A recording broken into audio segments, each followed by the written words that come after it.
Hi, this is David White coming to you again from beautiful Austin, Texas. This is the 8th in a series of talks that we're calling A Perfect Life. Talks about the human life of Jesus Christ, how he lived his public life. Have you ever heard somebody talk about being a self-made man, or didn't need any help, they could do it all themselves? Well, I have. As a matter of fact, I heard myself say that in my youthful arrogance for quite a number of years. In my arrogance born of inner fear, I gave a public persona of being self-sufficient. And of course, nothing could be further from the case.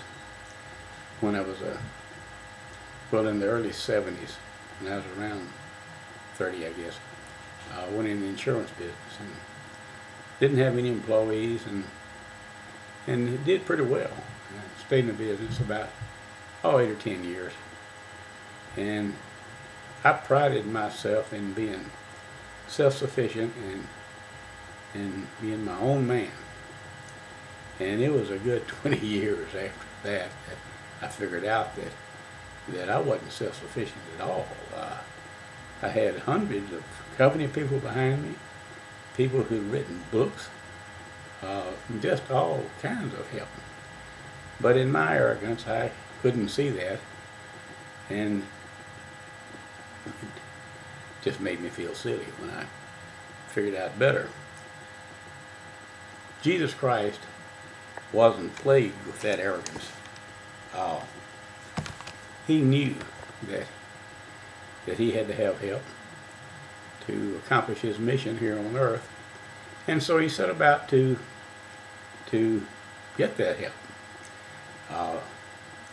We're told about it in the 4th chapter of Matthew, the 18th through the 22nd verses, where he chose his first 4 what we call disciples. They're helpers. Starting with verse 18, it says, "As Jesus was walking beside the Sea of Galilee, he saw 2 brothers, Simon called Peter and his brother Andrew. They were casting a net into the lake, for they were fishermen. 'Come follow me,' Jesus said, 'and I'll send you out to fish for people.' At once they left their nets and followed him. Going on from there, he saw 2 other brothers, James, son of Zebedee, and his brother John. They were in a boat with their father Zebedee, preparing their nets. Jesus called them, and immediately they left the boat and their father and followed him." So these were his first 4 helpers that he called. Now, these guys are interesting, except for Andrew.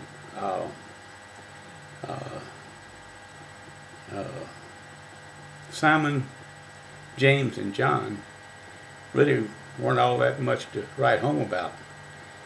They were all just semi-literate fishermen. James seemed to be a pretty nice guy from what we can gather from the scripture. But Peter, James, or Simon, James, and John were angry. They were vicious. They were arrogant. They were ambitious in the wrong way. They were jealous. Didn't have a whole lot outwardly to say for themselves. But as we'll see, Jesus saw beyond who they were to who they could become. Looking at them individually for a second, Andrew was a helper. He was the older brother of of Simon. He was made to be a helper. As a matter of fact, in one of the Gospels, it tells us that Andrew brought his brother Simon to Peter. It was Andrew who brought the boy with the fishes when Jesus fed the 5,000 to Jesus. And there are a couple of three more instances of that. Andrew apparently was a fairly humble man, and he just set about doing. He was a doer, not a talker. Then there was Simon, who Jesus named Peter, who was a hothead, and we by reading the scriptures knew all about his shortcomings. But Jesus saw in Peter that he was a natural leader, and that in spite of his shortcomings, people tended to like him and to believe him, and he was a man that could lead people. And then there was James, who was, just like Peter in many ways. Jesus saw through that stuff and saw that James often kept his own counsel and was a man of wisdom. And then John, Jesus saw as a man who could understand and extend agape. And we know that that's what he came to do in his later years.